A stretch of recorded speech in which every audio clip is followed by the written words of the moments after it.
Well, I'm Melissa, and I'm an undergraduate student at UCSD. I'm studying psychology right now. So, Yeah. That's pretty much. I'm Siddharth. I'm a PhD student in electrical and computer engineering, working with Professor Sinowski. I work on computation, neuroscience, and emotions. Apart from that, I'm also the fellow editor of UCSD Journal of International Affairs. And I also am writing a book on the Indian American founding fathers. Cool, thank you. Indian American founding fathers. Oh, yes, please. Yeah. I'll be in and out because I'm running an experiment, but I'm in Kay Ty's lab, and I'm on the project studying social isolation and like the dorsal rapid nucleus dopamine neurons, and also in some other projects in her lab studying how we process valence in the amygdala. And my name is Mackenzie. Great. All right, thanks everybody. Can you join us at the table here? I'll be in and out of it, but That's it's all always right. fine. That's all right. So what we're going to do is go into the mindfulness issues at the beginning that you can speak to, so that at least we can have your wisdom before you have to depart. So I think some of the interesting stuff that... I just want to say, I also have to depart at not too much after you have to depart. Sorry, just to give a time frame, because I have to be at a meeting at, my meeting's at 1? Okay, So, well, it was on the agenda. We'll do our best. It said 11:30 to 2. 1. So I might have to leave like right at 1 is all I'm saying. Okay, Okay. that would be lovely. Then you'll miss your food. Oh, sorry. Sorry guys. So if we start with a lot of those questions that came up yesterday were very complicated, unlike this fortune cookie, which I got today. Be mischievous and you will not be lonesome. So apparently that's the solution to loneliness. No, all right, sorry. So the question here is, how do we deal? One of the things that the questions that kept on coming up yesterday were looking for strategies. Nobody was taking issue with the fact that the studies all show that there's been a massive increase, particularly in the last 5 to 6 years, particularly in the 16 to 24 age group, professing loneliness. One of the things we had to deal with last night was whether that was a manifestation of more reportage or whether it was real. And I think the sense was that it was real. But then the question is, how do you deal with that? And a lot of the people were talking about what kind of communal situations can one create that could replace certainly the dwindling amount of people at the community spirit thing that you find in religion. How do you get people together? How do you get people to make friends? How do you get people to engage? Because strangely, and for allegedly a social species, there's certainly a generation now which self-professedly doesn't think it's very good at doing those things. So I'd like to know what some of the solutions are, and then I'd like to hear from you about whether that was nonsense or whether that's the way you feel about it, or whether you've seen this happening in your classes on campus and so on.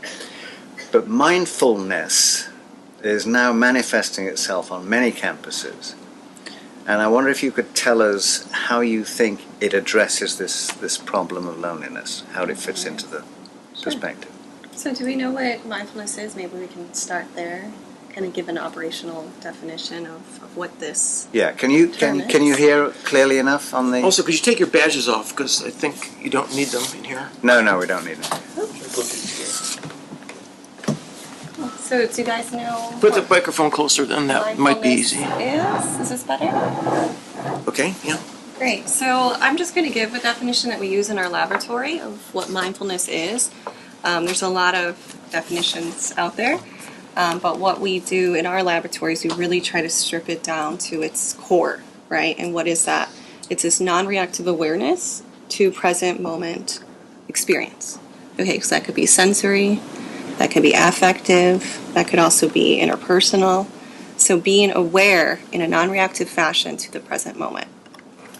And there's different ways we can cultivate mindfulness. So we can have, there's, mindfulness meditation, loving kindness meditation, compassion meditation. I mean, there's a whole umbrella, but we tend to subsume into two different types of mindfulness meditation, that's shamatha and vipassana. So shamatha meditation is really focusing one's attention onto some sort of autonomic stimulus, usually the breath, as a metaphor of the present moment, right? So really allocating our attention to the breath. Vipassana is kind of a little bit more advanced in practice. So this is really monitoring one's awareness in a non-reactive fashion, kind of just watching experience as it unfolds over time. And typically what we think is that this kind of state of mindfulness, of practicing mindfulness, should over time and with practice translate into a trait. Okay, so you're flexing that muscle, right? You're kind of weak in the beginning, right? More and more exercise, you become strong. So similar concept here. So I thought that might be a good idea just to start, to really situate us before we get into loneliness. Yeah.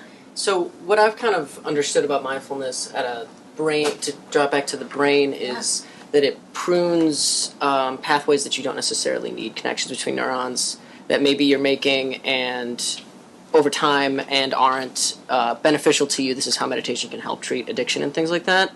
Is that accurate? Is that something that works into your definition? Is that something we've seen and quantified? So there's a big interest right now in mindfulness for addiction behaviors. Whether or not it prunes or facilitates connections we didn't think were there, not really aware of that literature, but the functional connections of mindfulness are starting to be mapped out. So in relation to pain, I am aware of that. Mm-hmm. Pain and addiction, certainly there's some overlap there. There is a lot of research that suggests that mindfulness does break down operant conditioning. So, there's quite a bit of work there in the addiction literature that these pathways we know are conditioned through this operant does tend to get broken down with some training. Are you familiar with that work? No, but I was going to add a Yeah. different take on it. Cool. But did you want to say more? So I was going to say, the one word you haven't used yet, I loved the way you described mindfulness, is non-attachment is a big word in mindfulness. That you have thoughts, feelings, and emotions, but you are not your thoughts, feelings, and emotions. They're experiences that you're having. And so the non-attachment is understanding that. And I think when it comes to associations and connections, I don't know if it's pruning or changes in synaptic strength, is that what we usually do as humans, the reason that we suffer as humans is because an event happens and then we immediately associate it with something else. We just feel the need to associate it. So somebody sends you a text and it triggers you didn't like what they say, now you're associating it with a year ago when somebody said something similar, or an idea that you have about what it means. So the non-reactive, the non-attachment is like almost loosening that tie between the event and all the storytelling around the event. And if that's a change in synaptic strength, maybe that's what you're thinking. Yeah. Yeah. Does that sound about right? That sounds about right, yeah. This kind of reminds me clears of, it up for me. in Buddhism, the phenomenon of clinging. Yeah. it's broken down. It's Right. exactly It's the opposite of yeah, or non-attachment. no appraisal, right? So these narratives we have around stimulus yeah. exactly start to become more malleable with more and more training. Right. Lovely. So it's a background awareness of your feelings, but you don't take any action based on those awareness of those feelings you have, yes? You Well, detach it's yourself. wise. It's wise to think before you act. That's a general Right. principle to live by. But that is not to deny the inner experience. And I sometimes think that people think mindfulness is about staying really even on the inside. It's not about that Yeah. at all. It's about fully allowing that inner experience to change like the weather, and to understand that pattern and to flow with it. And then you can decide in the moment whether that feeling deserves an action attached to it. It's to certain level of, it pass a threshold that, hey, I need to take action. I have these feelings to this level of intensity, and I want to take action on that. It's usually a bad idea to take immediate action because you often regret. Right. Just put aside for 10 minutes or an hour, Sleep on it. or I'm a sleep big on it. Exactly. fan. Yeah. Never act before sleeping on it, especially Exactly. if it's big. Exactly. And then I heard that, I saw that hyperactive people or autistic patients, when they have a disturbance in their system, sudden things happen. So if they are a child, they are just screaming. We have just one of them in our mosque that he just screams when something sudden happens. And then in crisis, they fail to make decisions. So they do abnormal reactions to sudden things that happen, not match to other people's reactions. This is what So I I saw. would just tweak that word abnormal and say atypical. Yeah, atypical. Because I work with kids with autism and I find it fascinating. They just have a different reality than us, and I Exactly. don't like the way we're always trying to be like, oh, this is the right way to act. But Anyway, this is the right way based on their circuitry or Yeah, based on their brain. exactly. Exactly. They This is the stim, right they action. flap, and they're wondering why the rest of us aren't doing this. Exactly. And he keeps saying it's not fair. It's not fair. Whatever he Right. don't like, he's saying that that's not fair. So this is what I found. So they fail to control their moods as other people can do. Well, that's a To whole other. adapt. That's a whole other Yeah. topic. Yeah. Maybe the flexibility will be useful here. There's, Adaptation. yeah, Yeah. that might be helpful. It appears to be a core mechanism of mindfulness in many domains.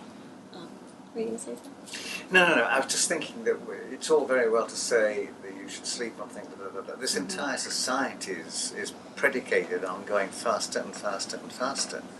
I mean, particularly this nation, of anywhere. I mean, this is not stop, think, reflect. You think we're a little reactive in America? Yeah, I think so. Especially politically right now. Yeah. Well, in jobs and everything, it's immensely competitive. I mean, what I was reading yesterday about people changing their selves on Instagram rapidly, all the time, editing themselves so that they presented a better brand. Presentation of self in everyday life, Irving Goffman. Daniel Boosted, the image. The celebrity is somebody who's well known for being well known. This is a brand society. Totally. But one of the problems is that the way people present themselves on Instagram is their best self, and of course, if you see all these other people looking So- terrific, you wonder about yourself, and that doesn't make you feel very good. So here's a good exercise. Last week I was interviewed for this project, and a friend of mine came over and he took 400 pictures of me while I was being interviewed. Oh my goodness. And you look at the pictures of yourself. It's a really good exercise because what we usually do is we find the best picture and we go like, this is me. This perfect mouth shape and my hair's perfectly, but you're all those pictures. And so it's a real study in yourself to be willing to see like the picture with caught like me like this, and not one like this, like they're all me. Yeah. And to really kind of fully accept they're all me. I got to say that, you guys, because everyone's so worried about their image, and it's like, well, get over yourself. Well, and I think it's more even than just comparing yourself to other people on Instagram. The whole like alteration of yourself when you're entirely posting to the world somebody that's not you. There becomes like a warped sense of self, right, or a lost sense of self because who you are is not who you are being who you're representing, right? And so it becomes, I think, a deeper issue than just comparing yourself to everybody else. You're comparing yourself to the perfect you. And then this ties into a question that I have, though. You said that your thoughts, emotions, and feelings aren't They're not you. They're not. so then that's something I would say that would be like the deepest form of me. So if that's not even me, then what would you? I always get that question. Self. Then there is a self topic to define what is self. Right. Where is the self? That's Where always is the my self? favorite What is the question. self? That's one of the things my lab studies, by the way. Wow. But, oh yeah, I Wow, mean, that's we really great. go deep in my lab. But I will say this, sometimes when people say, well, if I'm not my thoughts, feelings, and emotions, who am I? I say, well, you're pure consciousness.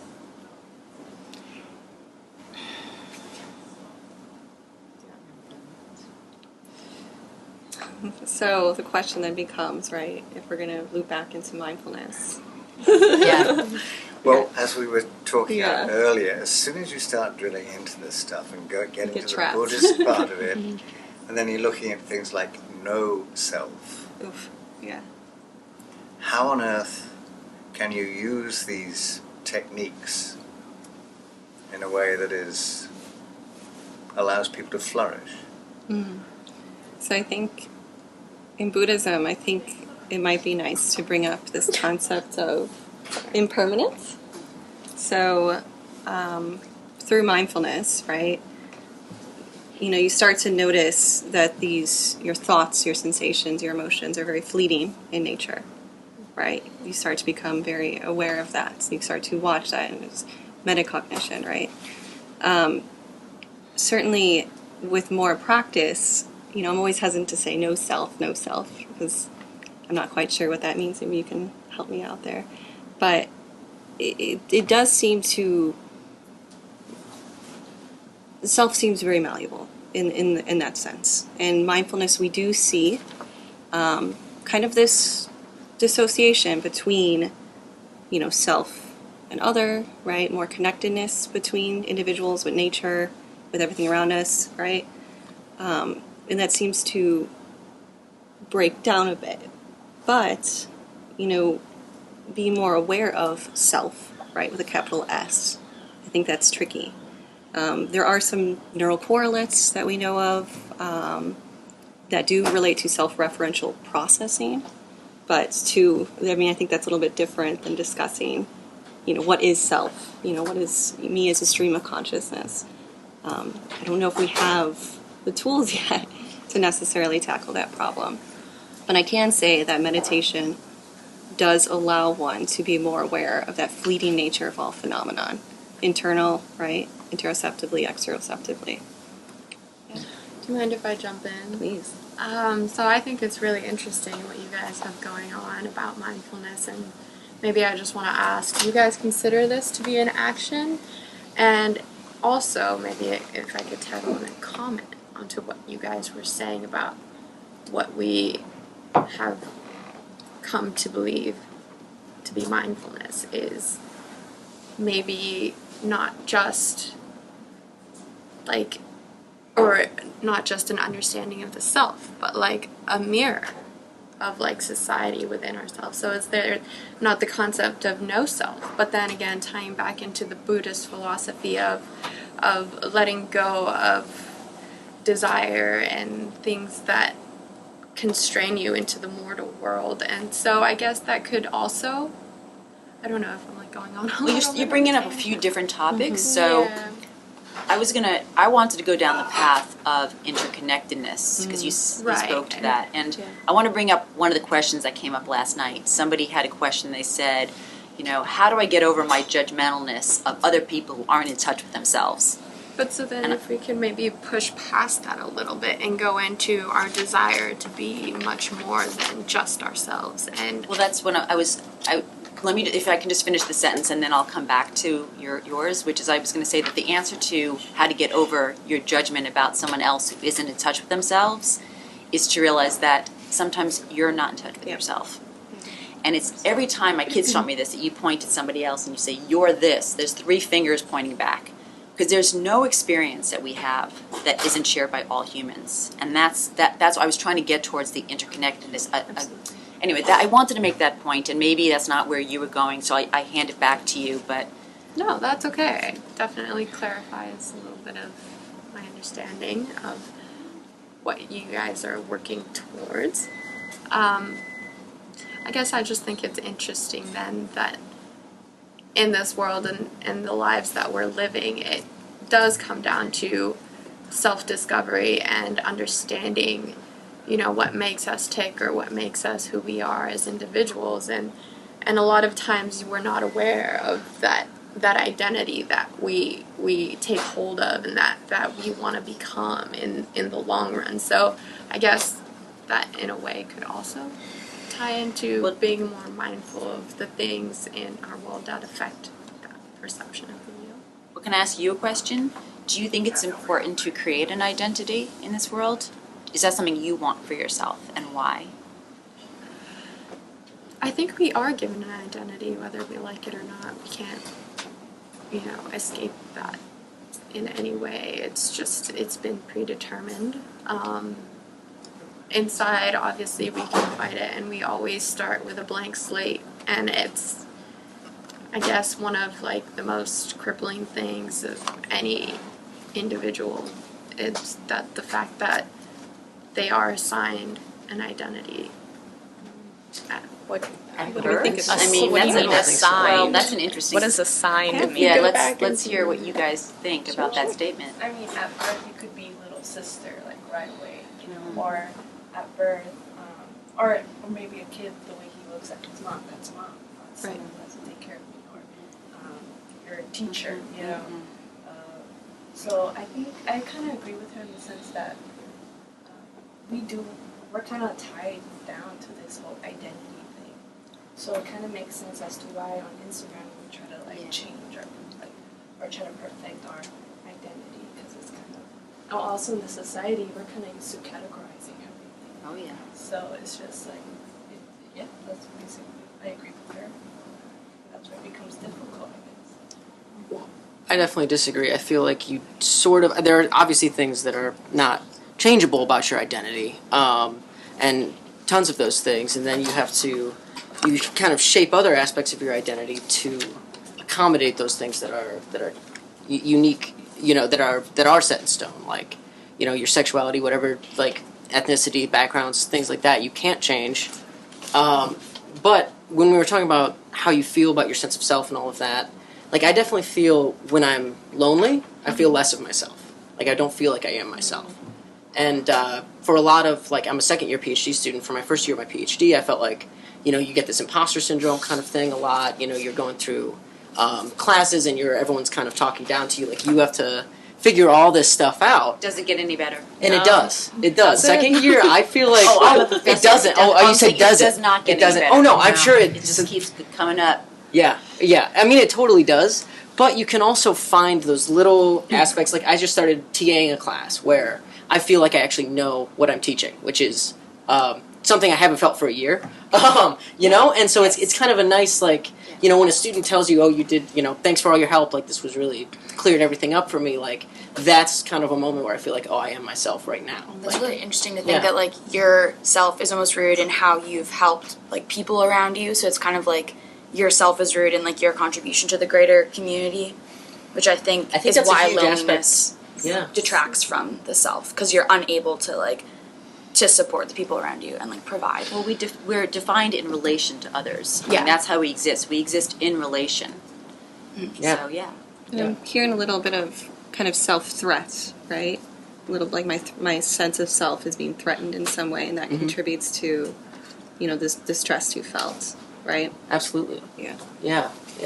And then to find it back again is a nice thing. And you're always going to be sort of walking that balance of sort of things that you feel comfortable with and things that you don't, and then you integrate those things into your identity. And then what's malleable there is you have choices, right, in how you react. And certainly, again, to loop in mindfulness, that seems to be what it's doing, is it's affording this choice in how one reacts. So self is threatened, right? Well, what do? I might get, down on myself. I might be like, you're not this, you're supposed to be this. What's wrong? This, what you were referring to, right? Mm-hmm. But certainly you can approach that with negativity, negative affect, or you can approach it with a certain self-compassion, right? That everyone, to Karen's point, is experiencing this. I can approach this with kindness, with patience, take into account my own suffering, and be more, just kind to it. Yeah. So could an argument be made for saying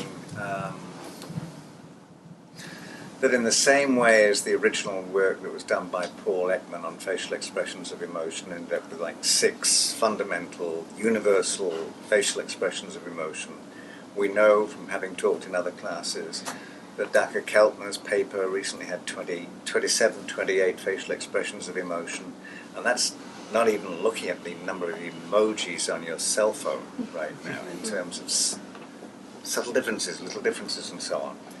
Could it be the case that rather than critiquing these constant changes on Instagram, this is just the evolution of a new vocabulary of people monitoring and making public the fact that they are in flux?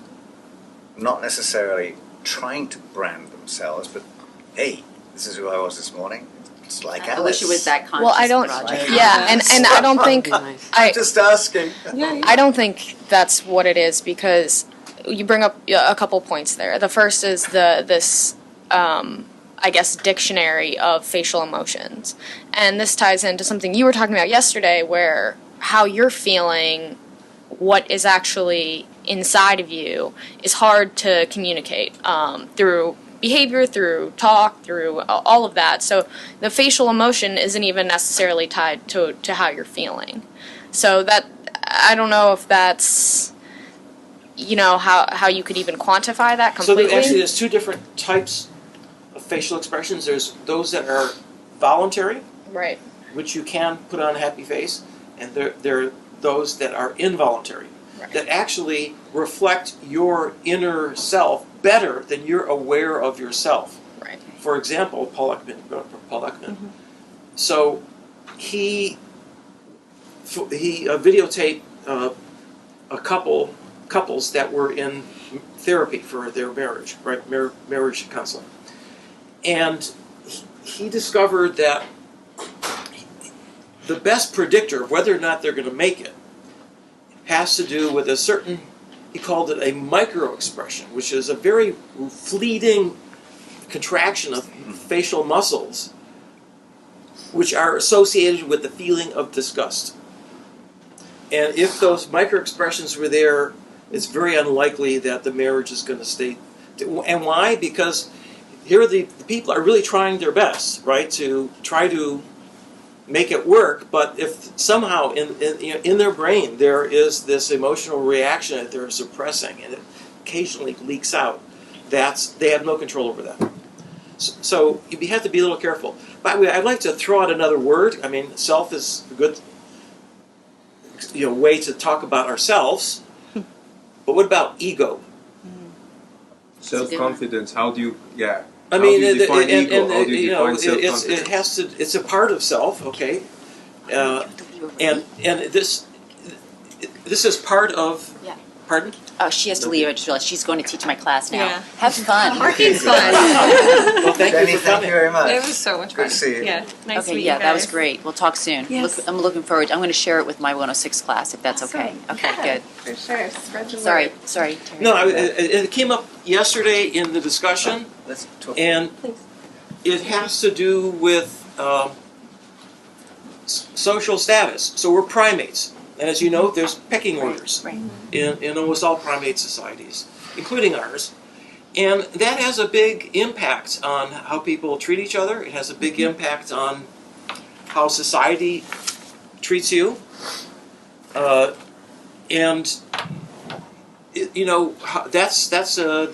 something that, It's a predicament.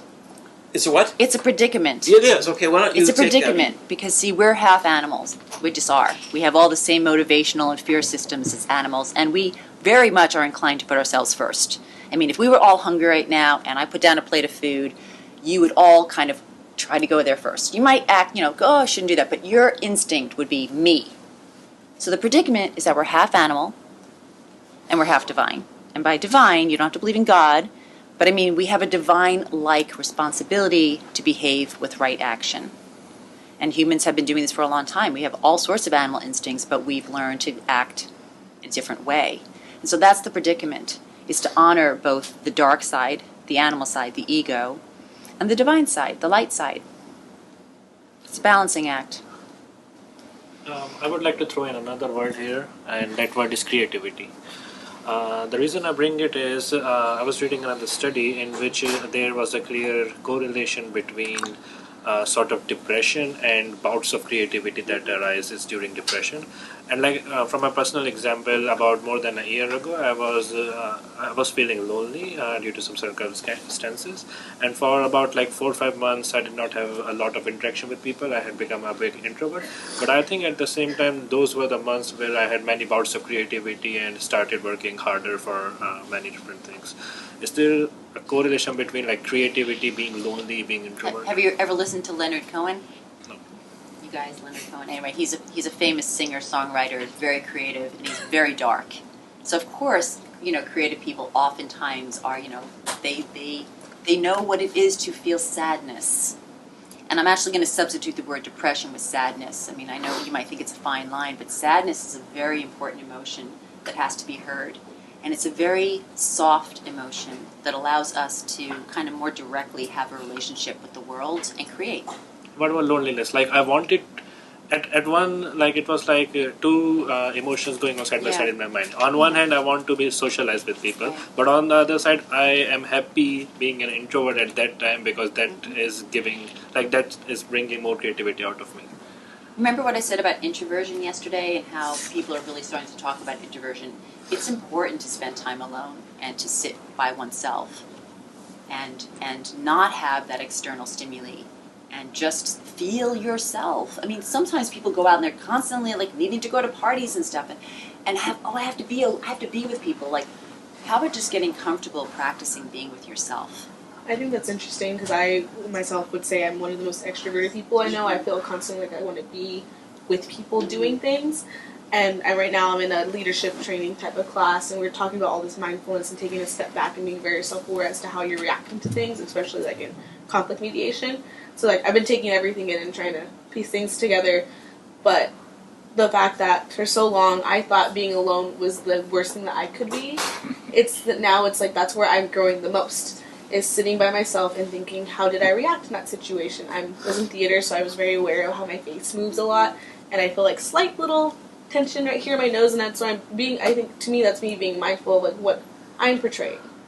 What is my voice? People at some point really do trust me because of my experience in certain areas, and so I have to not be like self-conscious of myself and how I'm behaving, but mindful it's to like the fact like this is what I'm portraying to them, and I know what I want to be portraying to them, and try to kind of find that balance. I think it's kind of hard to balance between being mindfulness and separating yourselves from feelings sometimes, while being too self-conscious and too self-judging.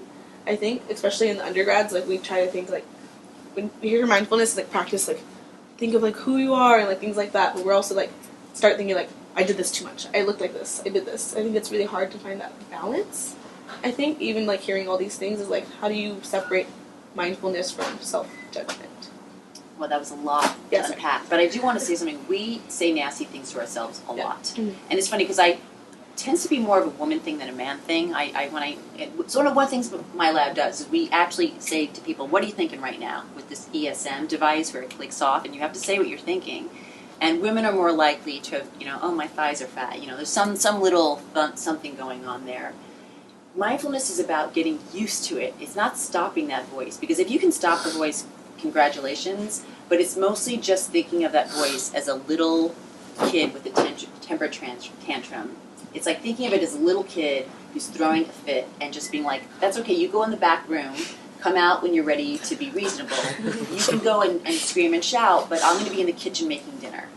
So it's getting comfortable with that constant voice that's saying all sorts of things. Most of it's really not very helpful or informational. So what types of, you mean inner voice from inside the brain? When you're talking about the voice? Yeah, I'm talking about inner speech, which for most people is all day long. More so, you're looking at me like you don't know what I mean. But how do you, it's my questions from the whole psychiatric courses I take, so it's a great place, so Terry is here and you're here. How do you distinguish that from auditory hallucination? Well, I actually think, I'll let Terry want to go first. No, I'm okay, well, I was going to say, this one. I have a pretty extreme take on schizophrenia. There's a whole book called The Myth of Mental Illness by Thomas Shiles, if you haven't heard. It's very good. Yeah. And I think there's a continuum, and I think that at some point you can dissociate and think that the inner speech that's natural is coming from someplace else. And that's when you kind of maybe flip over into these delusions that cause you to be schizophrenic. But I think it's a continuum. It's like how much you actually believe the voice. And the truth is, most of us without schizophrenia believe the voice. We believe what that mind is saying. All sorts of things. So, but how about you, Terry? This was my question for many years, but I didn't ask you. Yeah. Well,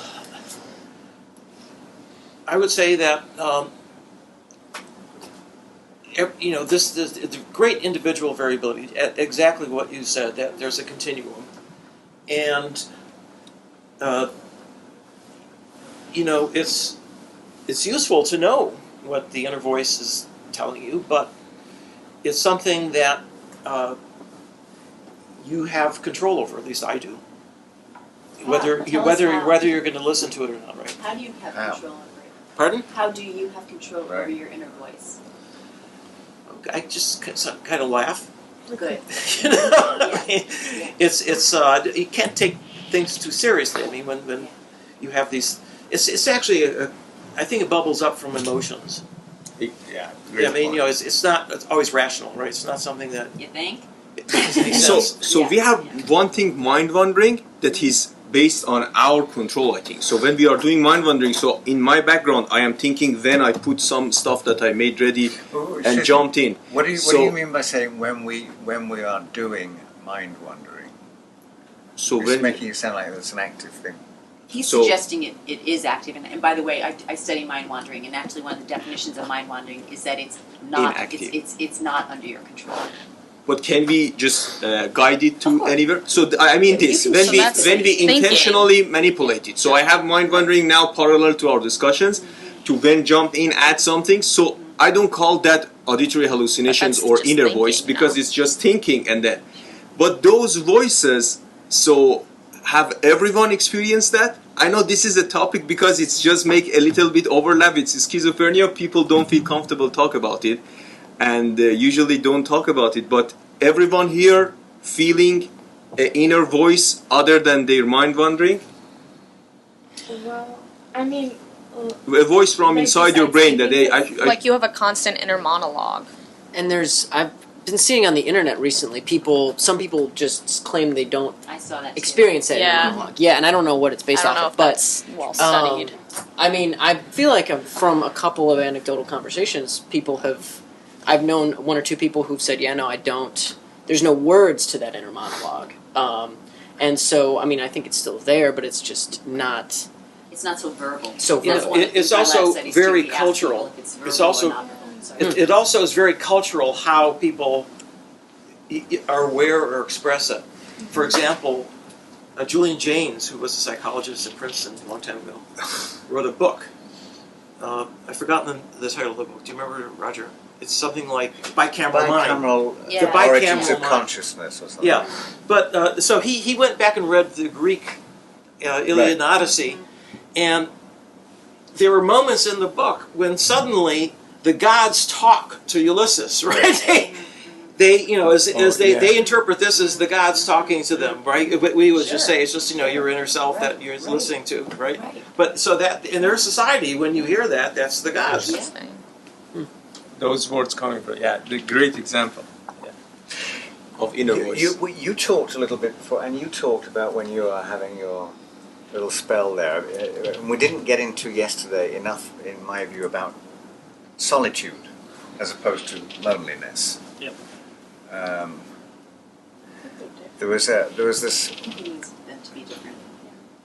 Right? You do mean them to be different, solitude versus loneliness. Thoreau goes into the woods in 1845, Walden Pond. He builds his own little place. He's only a mile away from everybody else, but he nevertheless says, I never found a companion that was so companionable as solitude. So obviously there's some virtues, and you can read lots of people writing wonderful stuff about solitude. I don't know if you have any thoughts on But this. it's back to introversion. I mean, now people are talking about in the sense that we do need to regenerate on our own, and that there's a lot to be gained by solitude. But again, I'm interested in knowing how people view it these days. Again, if you go back to the Enlightenment, you've got Rousseau, also like Thoreau. Rousseau loves solitude, likes the meditations, likes the walks, and so on. On the other hand, you've got Hume and Adam Smith saying solitude, all you're doing in there is massaging your ego. You need to be connected. Why these should be separate things, I think it's just part of a suite of capacities that we should be exploring at all times. I agree. I mean, how much time do you do with solitude? So Partly as a result of your faith, right? prayers and others. Yeah. Yeah. So it depends on how much busy we are, but maybe an hour or less or sometimes more, depending on the feeling of loneliness or other feelings. But how would you describe what you are doing when you are in that, call it religious or meditative state? I mean, So, because we have mandatory religious obligations daily, and it is mandatory, sometimes you have the mood of connection with God, sometimes it's because you have to do that. So, when you are ready for that prayers, it's sometimes because we have a bad occurrence or bad feelings. So, then you are relying on a superpower and you start connecting and you feel, and sometimes it have some crying and tears, and then so you have it can take 20 minutes, 30 minutes like that, and then you just talk to God, or you just read some prayers that they are beautiful. I can share it with all of you. So there are maybe 6-7 of them. One of them is a lovely conversation every Thursday night. Muslims do that with God. It's maybe 20 minutes. I can send it to all of you. So the person is talking, hey, if I am bad, this is the results. If I am good, this is the results, and then some good rewards. So I want to go through that when it's a little bit we go forward. I want to just give you an idea how religion, at least Islam, is combating deep sadness or feeling of loneliness. I want to say one thing. Prayer is meditation. Yeah. It's a type of meditation. Because when Jenny talked to you about Jenny talked to you about shamasha, which is focused on your breathing, and vipassana, which is also called open monitoring, where you just notice all the thoughts, feelings, and emotions that come up and let them go. But there's other kinds of meditation that are mantras. Yoga. I'm sorry? Yoga, for example. Yoga. Yeah, well, yoga is a movement meditation, but prayer is a mantra meditation. So when you're in prayer, you really are meditating. In my opinion, it's a type of meditation. Yeah, and there are other sets of things we do to avoid loneliness or deep sadness that I can go through them, other than the prayer. But like, what about those cultures that don't have, like, for example, for him, prayer is like a mantra meditation. So in a way, it's like you're guiding that inner voice, but like, what about cultures who don't, or like? You can substitute it with any mantra you want. Right. But I feel like culture is like heavily influenced. Mm-hmm. So what I mean by that is like, as a kid, you're kind of like guided to think a certain ways, but up to the point where you can decide for yourself, oh, this is the mantra, or this is what I want my inner voice to be. So what I'm trying to say is like, how do you how do you come to that point where you want to decide, you want to like think for yourself? Like, how do we get people Will you to tell that us? point? Will you tell us? What's been your path? Well, I'm not really like referring to myself. I know, but I'm putting you on the spot. Uh-huh. What would you, if you don't have a path, what would the path look like for you? So I'm kind of like focused on people who have had to like survive, and so they don't really have like. What kind of people have to survive? For example, like kids in Africa, they have to work since they're like 4 years old. All they think about is like working in the mines to help their family or put food on the table, right? But do you know that's all they think about? No, I don't. So I guess They have a slightly different set of stressors than us. That's probably fair, but you're right. We don't know what they think about. But I still want to see where you're going with this line of thought. So what I'm trying to say is like their inner voice is probably different from ours, where we have been able to, like in America, for example, where there's like this emphasis on like the self and us choosing or what we want to do. So we're going into a different area, which I'm happy to do if you want to. But so are we veering away now from the inner voice and talking more about?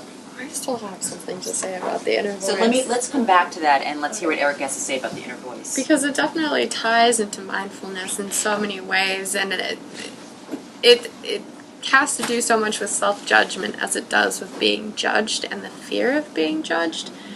So I think it's very interesting that, that inner voice that we can hardly notice ourselves sometimes can be like our worst enemy. And it can be that thing that really drives us down into like this horrible sinking feeling of like, oh, I'm not good enough, like nobody likes me, I don't feel understood or connected in where I am at this point in my life, to like ego maybe. And it can even drive you into like, wow, everybody really likes me, they understand, to That's another version of ego. pushing it into like this whole nother, I want to like teach people and drive them and lead them, and I just want to be like that center focal point of attention for everybody, like, and not just because it could just be your natural self that you just feel the need to want to present yourself in that way. By the way, there was a interesting documentary about Taylor Swift. Yeah, I heard it's really good. I haven't seen it. It's worthwhile. I was surprised at how good it was. I mean, she really bared herself in there. But one of the things that was relevant to what you're just saying is that she discovered that, herself, that she had been driven all her life by wanting people to like her, to, want her. And a lot of performers have had that drive, which is a very interesting motivator that motivates some people, is that they need this adulation, right, to other people to like them. What motivates you? Well, it's interesting. I really I really get a lot of satisfaction out of science, right? Working with students, figuring things out. I'm a puzzle solver.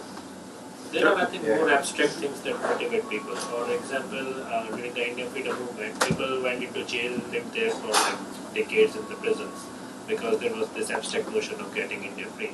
So I want to also quote former Indian Prime Minister. So he's writing this from jail when he was in prison, and this also connects with what Roger said about solitude. Other men condemned to exile in captivity, if they survive despair. The man of letters may reckon those days as the sweetest of his life. So again, for some people, because they have these abstract notions of nation or things, even when they are in prison, they are rejoicing those times because they are writing books and writing letters and things. Can I say something about what you said? So I lead these workshops at UCSD about how to be a human. And one time, a participant stood up and she said, when I give a talk, I'm really worried that people aren't going to like me in the audience. And I have a real fear of negative evaluation. So this other participant stands up and she goes, well, what I do when I'm going to give a talk is I just go in there and I tell myself, you know what, everybody's going to like this. It's going to be great. They're going to love you. And I said, well, both of those statements are an illusion. Because statistically speaking, the truth is that some people are going to like you, some people are not going to like you. We don't know the proportions, but it's none of your business. So when you go to give a talk, it's none of your business whether people like you or don't like you. So what do you think is your business when you give a talk? Focusing on the talk and doing your best. Bingo. That's your only business. Exactly. So I think I should just say one thing. I think the solution of most of our concern, you stated yesterday in your talk that you said that we should work, and you worked since 5 years ago to have a curriculum for how we should interact with each other and how we can be a human. This was exactly your words. We think it's very easy, straightforward, and unfortunately, I don't know why most of these lessons and talking about history, morality, and others are courses that happens in high school or in the undergrad. While I think a person who is in PhD, I think the brain developed. You have experienced lots of things, even relationship with the partners, being in different society. You are independent. You are away from your family. At that age, a class will be very helpful, or even for professors that they have their own specialty and focus, but a class that asks you to sit here and hear a curriculum, how you should judge people, how much you should, what is your, exactly what you said, what is your business at each time? What is the priority? What is the business? So I think this is exactly what we need. So Terry had the past 3 years at least that I was involved, he had classes that talks about thinking beyond the black box every winter. So he teaches once computational psychiatry, the other time a grand tour, and this year he's teaching a book. I mean, it's different topics. So it's helping students thinking beyond the curriculum that they have in engineering or any. So I think to add that, we need to have a curriculum. So then one course is not doing that. A course that is established by a group of psychiatrists, psychologists, neuroscientists, and I don't know if engineers, they can just tell them. So with that, we can have a better, stable relationship for these mature adults at that age to help them have the rest of their lives avoid these judgmental life. We do way too much suffering. Exactly, There's you're suffering. definitely ways to reduce suffering, If you but have- it has to be taught. Well, I just like to say also it is important for undergraduate students. I just attended a lunch with the dean about women in engineering, and though most of us had said at the bigger level we loved it here, the faculty are great, and a lot of it's like microaggressions from our peers, from people of student orgs. And as a student org leader, I was like, yeah, like we were very aware of that, and we had a conversation. Like I'm taught bioethics, what's right and wrong about doing testing on certain live animals, right? But never once in my 4 years here have I ever been taught how do you treat the person sitting next to you? How do you talk to the person in a different major? How are you supposed to relay your information to someone that's not an engineer? How do you talk to your parents about what you're doing? And so, like, I think that saying it, I was going to kind of ask, like, do you just tell people to be more self-aware of how they're acting, or like, is it just Take the course. Take the course, Take right? the course. Yeah. I teach it next quarter. Yeah. It's Psych 88. Okay, yeah. And so that's like I always try to like, these people having these conversations are good because once you're aware of the issues of you're not being self-aware, then you're starting to think about it more. Could I just make a break here? I think we've had this great conversation. Tag on to that and just like I have. Okay, go ahead. So it's very interesting because, you know, everybody changes throughout like their life, and I think like talking and listening to all your guys' ideas and, you know, filling in my blanks and learning different things, it, you know, it draws into like just greater understanding. And so when I was younger, I guess it's just a fact of life is that, you know, you're still learning, and so I never felt, and like in Mexican culture, you know, you always respect your elders and all this stuff, and because they're smarter, and so I never felt like I was, you know, I had the right to like speak my mind and like tell people what I think because I'm still learning as a person, I'm still a student. So I, in a way, I would consider myself an introvert, and it almost grew into this like shyness. And, you know, my opinion doesn't really matter at this point in time, you know, like, I'm still young, that people know more, like, my thoughts, my beliefs aren't worthwhile. But, you know, I guess it's like a 50-50, everybody has that. And other people, they always have opinions, and they want to share their opinions. And so it's almost like this duopoly in life, and I think it drives conversation in a way that it, you know, you have the teacher and you have the learner. Okay, so actually it's a good segue. And I want to go back to an issue that we discussed yesterday, which was if there really is an epidemic of loneliness, you know, where is it coming from? And your upbringing is actually a major factor in that. What is? I'm sorry? Upbringing, how you were brought up. Sure. And I had a breakfast conversation with Jack Feldman, who's a physiologist. He studies breathing, by the way. That's his specialty. And apparently there's a lot of work being done on how breathing affects your inner life and emotions and a lot of other things. But he brought something up, and it struck a chord in me. So when I was growing up, which was quite a while ago, and he was growing up, we're about the same age, he said, you know, we left the house in the morning, and we would just go off with our friends, and we'd spend the whole day, you know, doing all kinds of sports and games and talking and stories and things, and you know, and we would come back at dinner time, and the parents didn't, you know, were on top of us, didn't really tell us what we had to do or when we had to do it. And here's the part that he really reminded me of what it was like, because little kids, you learn a lot from your peer group. So, for example, if someone would cheat in a sports game, he'd get beaten up by the rest of his friends. And, and that's how you learn how to behave with your peers. And you were telling me about your parents and how in Mexico that you respect your elders and that changes how you behave. But now here's what his idea was. Everything's changed now. Parents orchestrate everything for their kids, and I'm curious to know what your upbringing was like. And they take them to soccer. They're always hovering over them, telling them what to do, when to do it, and I'm sure they have their best interest in mind. But the fact is that you don't have this freedom anymore. Is this true?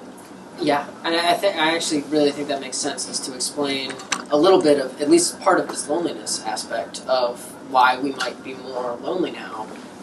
Might be that we never really learned how to make those connections because our parents were making them for us.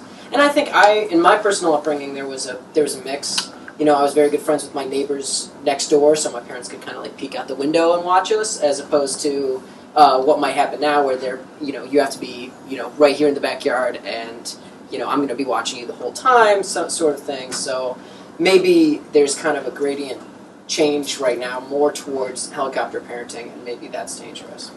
Yeah. One thing that drives it though is like the college admissions process and like medical school and like all the graduate school things, because they need you to craft a really good story to get into college and to get into medical school. And so if your parents know that, if they were able to go to like post-secondary education, then they know, okay, let's help my child to start crafting their story earlier. And like I grew up in Canada, and like we don't have the same like SAT and like early college admissions process. Like everyone just kind of goes to college, everyone gets in, and it's like much cheaper too. And so I feel it's so different with my friends in Canada than in America, because they don't have that same like overarching like sculpting from their parents. Yeah, that's why I asked you the question yesterday with to Candice about the economics part, because I grew up in India. In India, you can definitely see a lot of difference between the people who earn more. They are like, they want to, when the kid is born, they are like, okay, in few years, either he'll become a doctor or an engineer, and then you start working for it. The parents are just like here, everything is orchestrated. Whereas if the kid is usually born in a neighborhood which does not have that much income, the access to digital phones, laptops is lower. And the access to community is much, much higher. There's like literally people living in one room, the whole family is living. There's another room with just a wall in between, and another family is living there. That's how the communities are living together. I think it's interesting because I'm like 4th generation Mexican American, and my mom's a single mom, and went to college and things like that. So I didn't have the helicopter parent type of thing. I definitely had the very protective, because I was a young girl living in not the best community, so there's definitely that restraint of like, oh, you can't go do these things because I'm just scared. But it's interesting because I think the culture is mixing of my grandmother even wanting to go to college, but she had 2 kids, so she couldn't. That made my mom let me do what I wanted to do. So all this stuff I did in high school, like the theater, the choir, the sports, all that stuff, was because she let me do it. She was very much like, you need to be home on time because it's late, but she let me do it. And I think that allowed me to create my own connections, which is interesting seeing. You would think, oh, like she's college educated, that's what gave me more access to learn what I wanted to learn. But then seeing some students, we had a conference where all the parents were engineers asking all these deep questions about UCSD and like, how can I get my kid to do this? How can I get the kid to do that? You would think that them being college educated and understanding that they went through college themselves and the stresses that they went through, they wouldn't be so hard on their own children, but they're still just as hard, which is like, I don't know if it's because of like STEM and engineering, and then my mom has a criminology degree, if that's like a difference in upbringing and how she wanted me to be raised. It's weird, I would say, to say the least. So I agree with everything you're saying, and I think you might laugh. I gave a talk in Hong Kong a couple of years ago, because I go out there and I do work. And I went to this very high-profile, expensive school for expats. And they wanted me, the parents wanted me to talk about parenting, because more and more are talking about parenting. And I gave a talk, and it was called, What Do We Want for Our Children, : What Does It Matter If Your Kid Ends Up Working at McDonald's? And some of the parents loved me, because they were like, yeah, I think we need to really ask, what is it that we want for our children? What are we putting on them? What do we want? And some people hated me. They really did not like that, because they really wanted me to come and just tell them how to guide their children to get into Harvard. And I'm like, you hired the wrong person then. I'm not going to do that. I think we don't ask as parents what we want for our children and why. So please, when you guys go off and have children, can you do the work before you have the kids? Please, because the thing is, parents don't know this stuff, so then they have children who don't learn it either. So, I'd like to maybe kind of shift the conversation a little bit, but ask the question and then kind of propose my own of why we're seeing this loneliness in this age group, the 16 to 24, 18 to 24. So kind of going off answering your question, I grew up with an immigrant family, but so I didn't, and maybe that's why, but I didn't have the helicopter thing at all. Very similar to you, I got to just go out, go to the park with my friends, play, do whatever we wanted. It wasn't a big deal. As long as you get your work done, do whatever. But then, so that was all great. Then my issue really came, and I never felt any sort of loneliness growing up at all. But my biggest issue was when you come to college. So that's where it felt like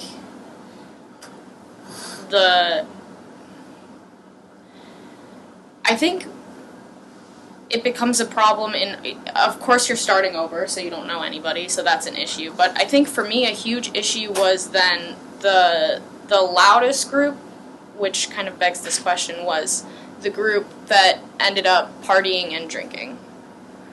And so my question is, if, in addition to college, but if maybe this age group is the age group that tends to do social activities as drinking or partying related, and if maybe that, instead of assuaging feelings of loneliness, actually deepens the loneliness, because instead of having deep, meaningful conversations or sitting around playing soccer or having dinner together, you're doing these veritably meaningless activities that maybe you won't even remember, and you're really not bonding over anything, and all the conversations are pretty much meaningless. And if that's having a huge impact at the college age, because in the US especially, when you suddenly get to college and legally or illegally you can drink all you want, then that becomes what everybody seems to do at college. At least that's been my experience. And how do you connect that to Candace's work? And because I guess I've been trying to do that this whole time, kind of think about how there could be synergy between your findings and Candace's, and maybe it's the more connected, socially connected people are the people that are in these group chats that are going I don't know, planning the parties and events and stuff, and that's why they're happier or they feel more connected or less lonely. I want to try something here, and if I'm taking us in the wrong direction, stop me, but I just feel that I hope this really gets back to you, and again, Margot. There was something Erica said earlier where you sort of referred to the fact that you're the one quiet and the other person's doing all the talking, and maybe that's the parent and you're just listening. Have you ever been talking to somebody and they're doing all the talking and you're just not even listening to them because you're sitting there going, gosh, they're still talking. Wow, they're still talking. There's no love in that. There's no love in sitting there quietly letting somebody talk when you're not feeling heard. I learned a long time ago, and I'm actually giving you this as a practice, that when somebody's talking at me nonstop and I'm sitting there just judging them, I will stop them and I'll say, I'm feeling overwhelmed and I feel like we're not really having a conversation. And it's not, people go, oh, you say that? Oh, that's so mean. No, it's not mean. It's truth telling, and it's so much more kind than sitting there in your head and saying, oh my God, they're still talking. So there's a way in which people don't know that skill, and then when they're talking, I know you brought up dinner parties, and we can come back to dinner parties, but a dinner party can be one where the person's talking at you about their most recent success at work, and they're going on about the money they made last year in the stock market, and there's really no connection. So we have to all learn how to stop the conversation when it's not connected, and to not feel bad about that. To say to somebody, I'm not feeling connected to this conversation. I mean, we just talked about this yesterday, or Monday, yesterday, about just being honest that you're not paying attention, because someone will really appreciate it at that point. They're very aware that, okay, you're not connecting. But I was going to go back to kind of what Margot was saying. The times that I have felt the most loneliest was where I didn't feel like I fitted into either organization. I didn't feel accepted to either organization that I was trying to be a part of. But then I found myself again when I said, I know I feel this way and this is my identity and who I want to be and who I am. And I'm going to be in this organization whether there's a handful of people who don't want me here or not. And because of I'm not this enough, I'm not that enough, I said, well, I am to me. And that's when I finally got out of my own loneliness. Because I was like, I'm not trying to fit an image you have for me, I'm fitting myself. And I think that I got lucky, and I got very lucky that happened so early on in my undergraduate degree. But that's when I found, I tell everyone in my club, if this is not where you see yourself, I would not going to take offense if you leave. Because I want you to feel like you belong here, not that you fit some image that you think I have of what my members are supposed to be. And I felt like that was like the biggest revelation I had in my undergraduate, and that's why even though I'm struggling through school sometimes, it's still what's getting me going is that I'm, for the most part, from what I know, I'm being my true self. You're learning to tell the truth. Yeah, and which is I think is the nicest thing, and that's not a lot of people can do that. I mean, ask a couple of things just to, because still on this point. There's a piece in today's in a very recent New York Times by Arianna Huffington. You know, who Arianna is. But there's several bits of advice about combining compassion and directness at work. And one of the last points was the point that you made there. She says, once a day have a conversation where you mostly listen. Don't underestimate the power of your silence. Instead of giving your opinion or changing the subject, invite the other person to go deeper. Strikes me as a pretty good point. Then I got an email this morning from somebody who was at the meeting last night.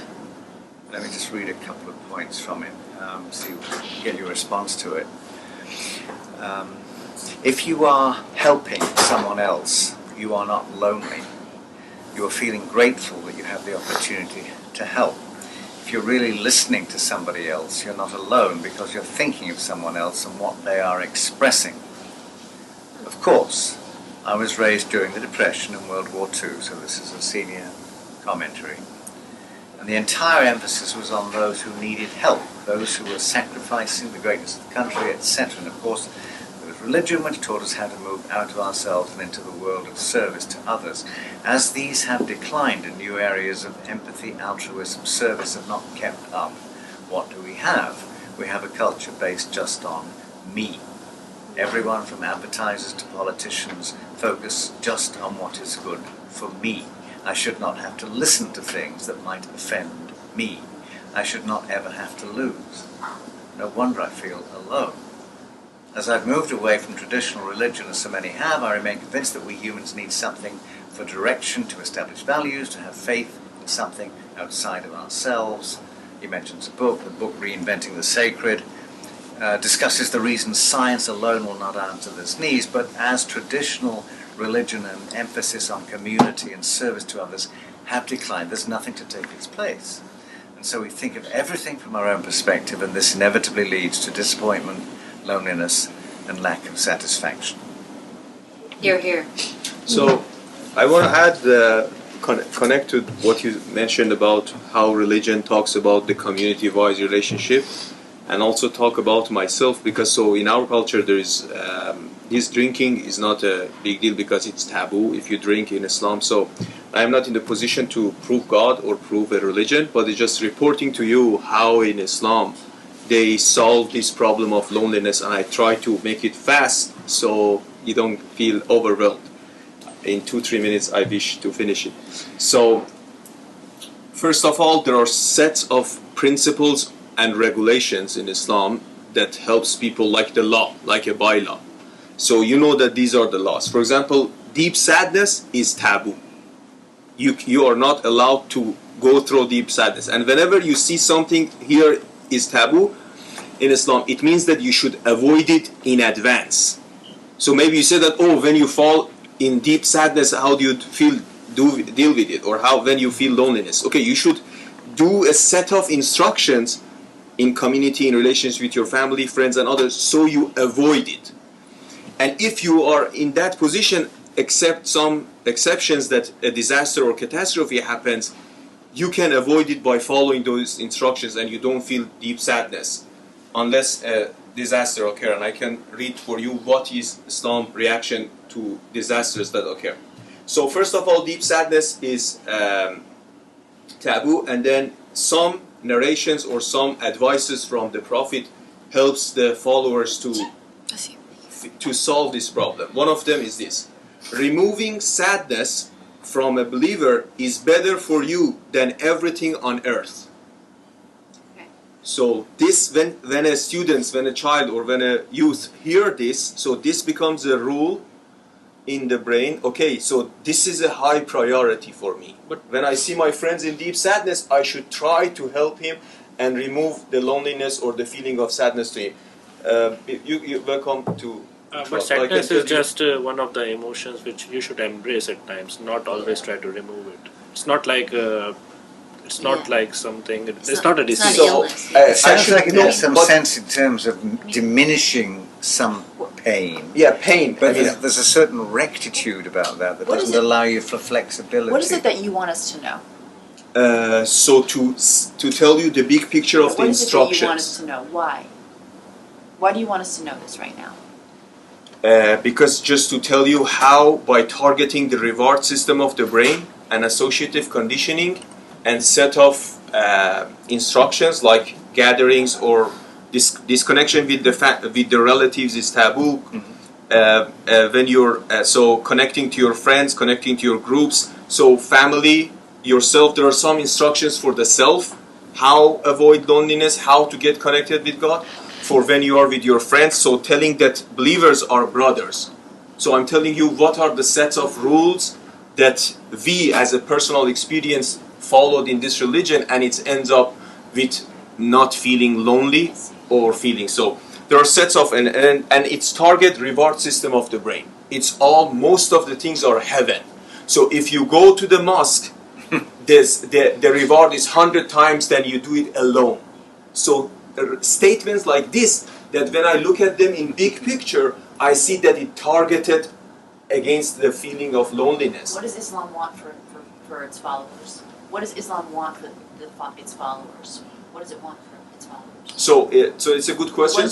Priorities. One sentence. You get one sentence. What does Islam want for its followers?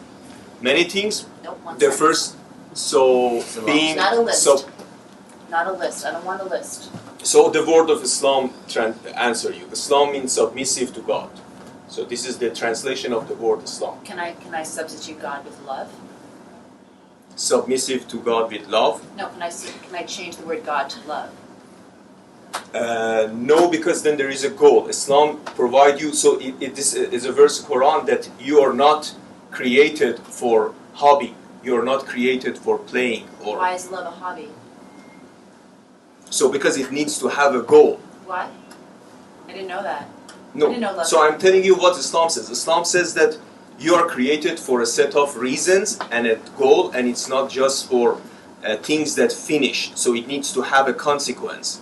So you can be a lovely person, but if there is no day after, or if there is no consequence of that, and it's the consequence on earth and keep happening until the sun.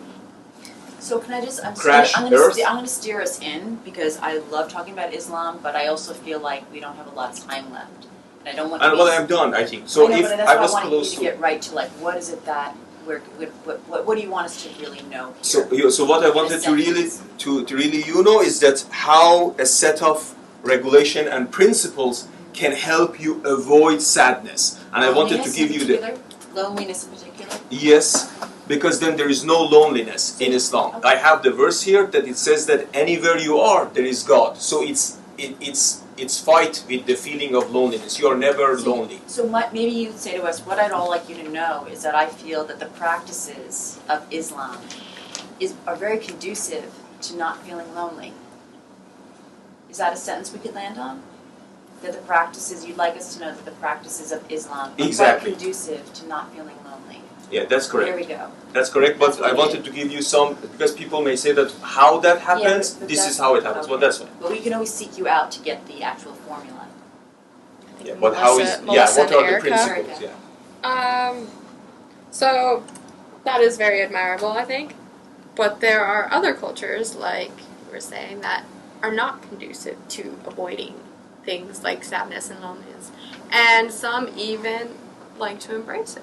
And I think that should definitely be acknowledged. And I think that it is, not to rain down on anything, but if having experienced a lot, like everybody else, pain, sadness, loneliness, is educational in a way. I feel like it strengthens you, like, to the world, and it teaches you something more about yourself and who you are as a person, and it gives me strength in some ways, after the weakness. It's more of just like a building and a regrowth and a rebirth even sometimes of your understanding of yourself and the world, and I think that can be a healthy thing if you are able I think to that's do why it. evolution is happening. In a support circle, obviously, but definitely, Yeah. I think it's.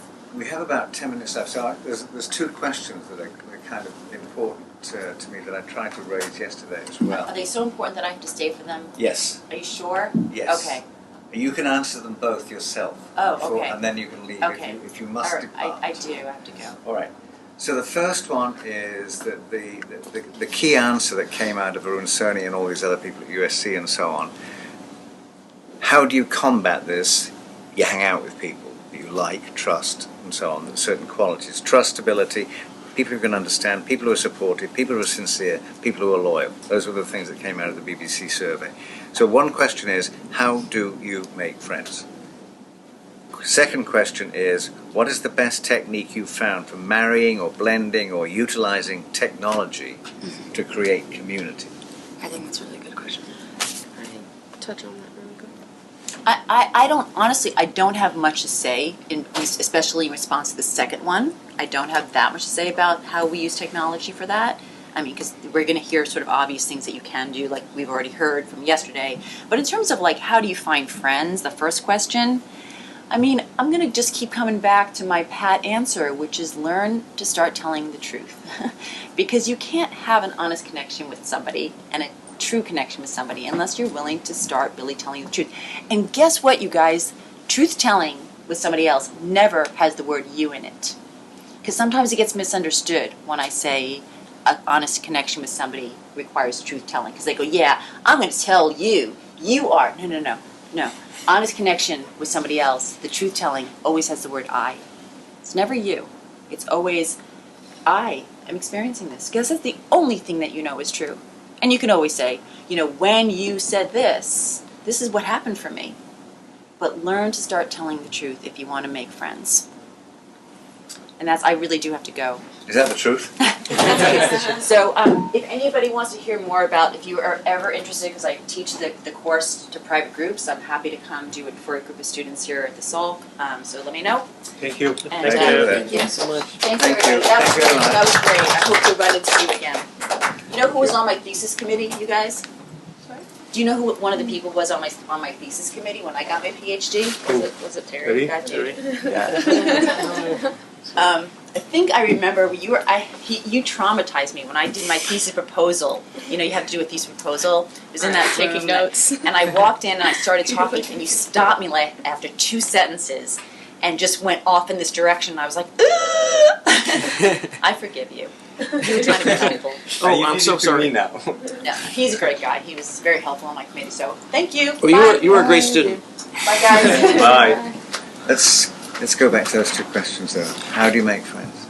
Who? Well, personally, I guess as a kid, I didn't have like the helicopter, parenting. So a lot of the times I had to like make my own connections. My mom didn't put me like in dance class or into a sport.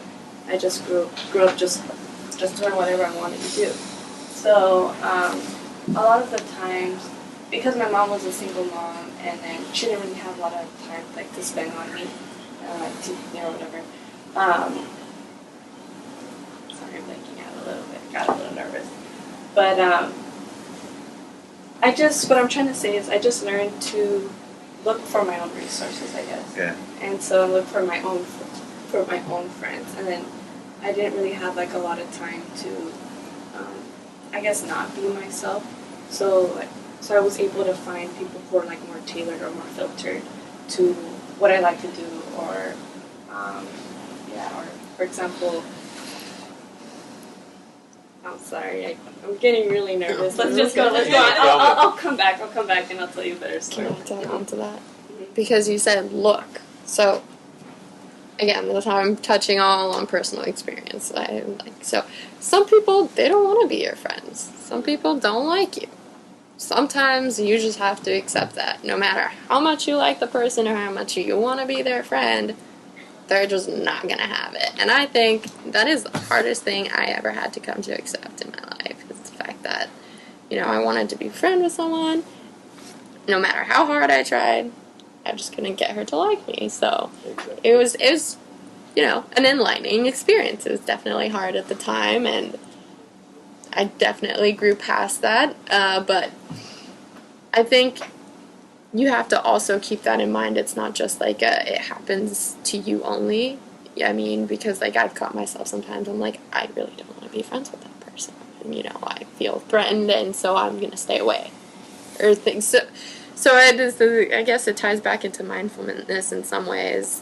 How your identity and how you obviously in your own space can accept or reject people based on. Be honest with yourself. And then take-home message I got from my experience is that it should happen naturally. We should never, ever, at least I should never, ever try to prove myself to anybody. Right. When you are trying to strategize things and proving yourself to people, you lose the priority at each point, and then it's not you. Because what you have is inside you and your personality. You try to mix something. They don't spend that much time to you. Their judgment just ruin the things. You should naturally try to be what you are, and then naturally make friendship, and never try to prove ourselves to somebody. This was my take-home message from them. A better story for you guys. So I have a very busy schedule. I don't really have time to go out and make friends, go to a party, go to a bar. Where I make my friends is in the classroom or in my dorm, for example. And so now that I'm out of a dorm, I found that it's really hard to maintain these relationships because they're not just immediately there. So, but I realized that in the dorm, I had this friend that we took the same classes with.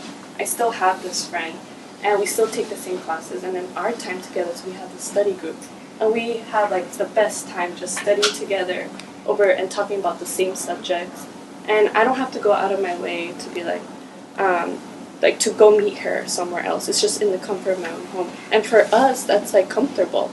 And then I have these other friends that I made in the same dorm that kind of resent me for not making time for them, but I just don't have the time. I have to study, I have to work, I'm a parent, so it's just there's too much to do.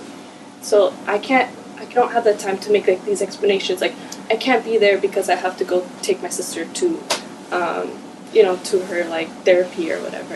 I don't have that. I'm not gonna explain that to them every time. But someone the girl I was telling you that I take the same classes with, she understands that because she sees that, and then she's with me, so she doesn't require extra maintenance. She's just there with me, and we study together, and we just get ahead. I think it's an interesting question just because I was reading, I don't know what article it was or podcast on loneliness, but it was saying that right now people report they have less close friends than they did in previous generations. So it's maybe they have 1 or 2 versus 10 in previous generations. So people have acquaintances but maybe not close friends, and I think that's a really interesting concept, the number of close people that you feel you need to support you in different aspects of your life. That seems to be an important thing, almost more than just general friends. How many friends do you have on Facebook? I don't know, thousands. How many close friends? 570. How many? Yeah. I think I have thousands. How many close friends did you have when you were in college? In college? There was no internet. Well, Can't have friends without internet. actually, this has been studied. There's a lot of literature on this, and it turns out that most people only have a few really close friends. Yeah. Exactly. That they keep over their life. And friends do come and go. People that you went to school with and so forth. The other thing to keep in mind is that as you get older, it becomes more and more difficult to make friends because of the fact that everybody's really busy. Also, at a certain point, your friends start dying.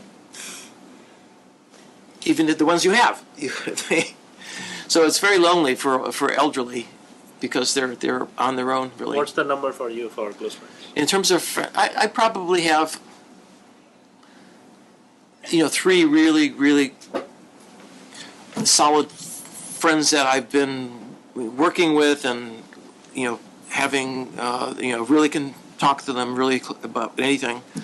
But you're right. And then you have these other people that you enjoy, colleagues and people from the past, and you really it's great. So we're social creatures, but there's a limit on how many people we can bring into our lives. Yeah, on this, can I just add in there the Varun Soni, the dean, the USC chaplain I was mentioning yesterday, suggested 3 friends, if you can really find 3 really close friends. There is a thing called, which some of you will know, called the Dunbar number, which is Robin Dunbar's number of how many people you technically have in your circle. I think it was 120, I recall. He also wrote a paper. He also wrote a commentary on a paper that was about. I think this is relevant. It was a paper called "Embers of Society: Firelight Talk Among the Guansu Bushmen." This was Polly Wiesner's paper, and she spent years watching these Bushmen. And most of their day, although they interacted during the day, it was only in the evening, sitting around a campfire, that they had personal conversation. Much more conversation, personal revelations and so on, real communication. And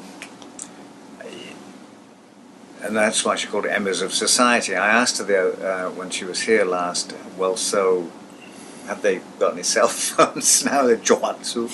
And she said yes, and it's not as close and convivial and communitas as it was. So, but Robin Dunbar's number, as I said, was roughly 120.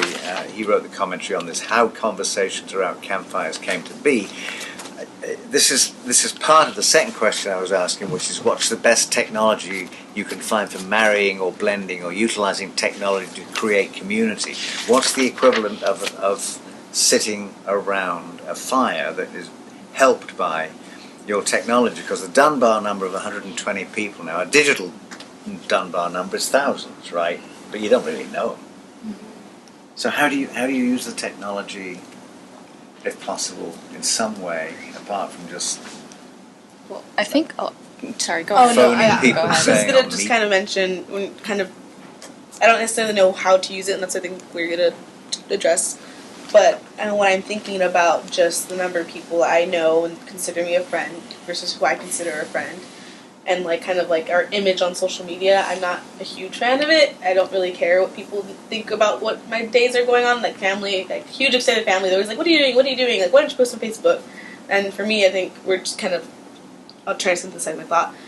It's that your closest friends are who you're comfortable sharing your most embarrassing moments with, and not necessarily what you want to put out on social media. And I think that's an issue with our 16 to 24-year-olds. Again, it's kind of wrapping back into your self-image to those thousands of people.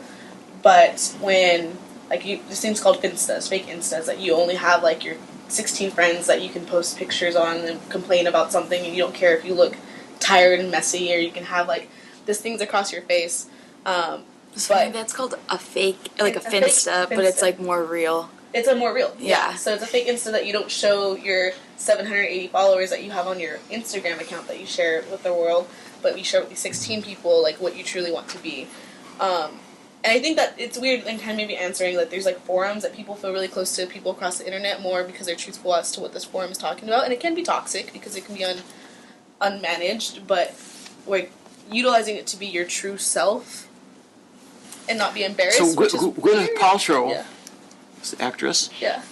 recently had a party and asked people not to wear makeup. That's lovely.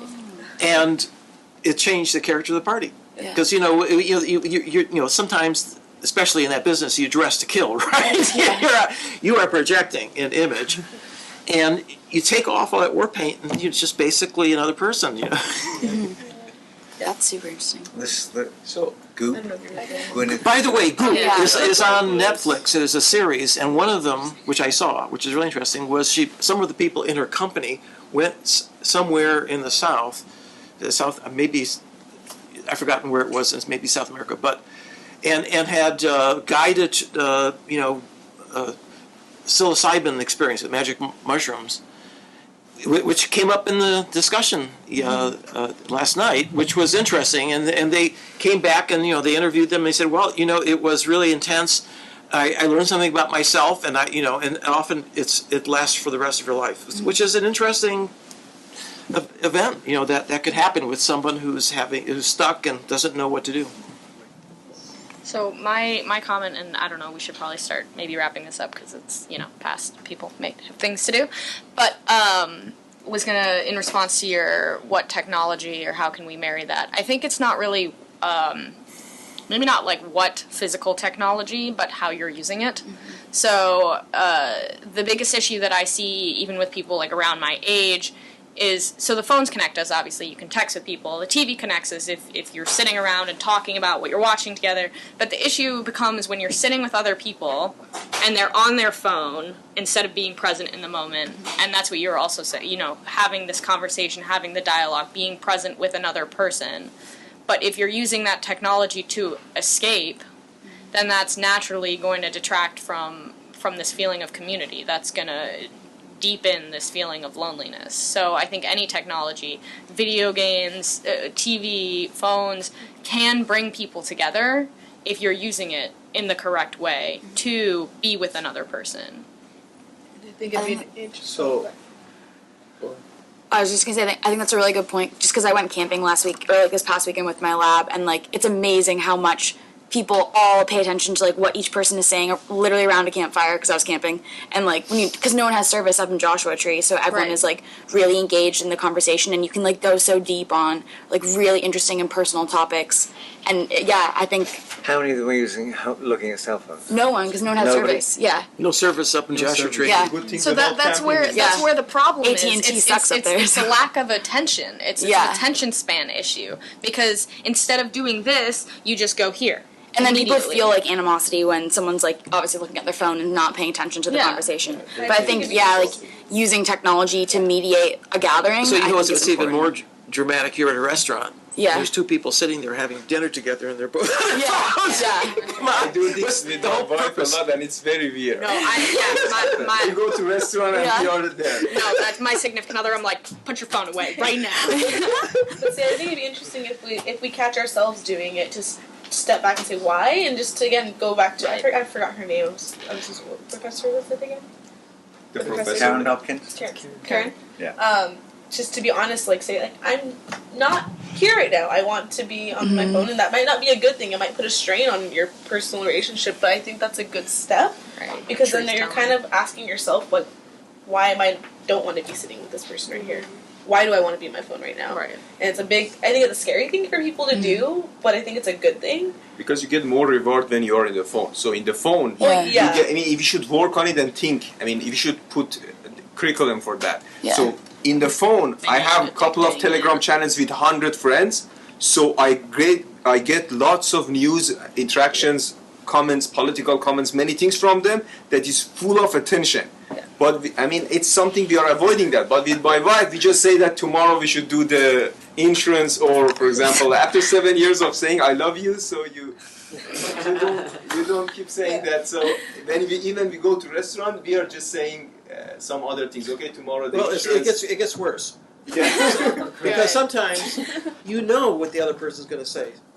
Exactly. So this is what make me a way of interaction sometimes, because I know people. This is his mindset in these topics. So I don't see full of reward on that. So this is bad. So good. This is the reasons behind of many of the times we go to that. So the conclusion we've come to is that the challenge that we all face is how to become a better companion than a foe. Well, the issue is I don't think you can like phones are made to be like so addicting, right? So there's nothing you're gonna say that's more interesting than the entirety of the You can't internet. get little notification bubbles pop up above like your head. like yeah. visual, like audio.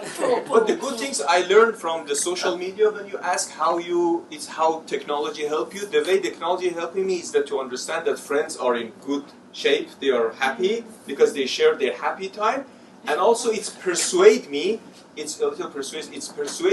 to practice them. Now my friends are in at least California, whether in Bay Area or here, they go to camping, or they go to the skiing, or they go to the pool, or a couple of hobbies like this that when I see their gathering, I just become, it persuaded me, motivated me to just do that. And then as a result, we had discussions in the pool last night. After a couple of years, I did this. They invited me to After a come. couple of what? Years. Oh, I thought you said beers. Yeah, but we had Coca-Cola before that. Okay. Speaking of food, Yes, Yes. we have lunch downstairs. thank you all for being here. Yes, thank and you. we are going to go down to the soft cafe.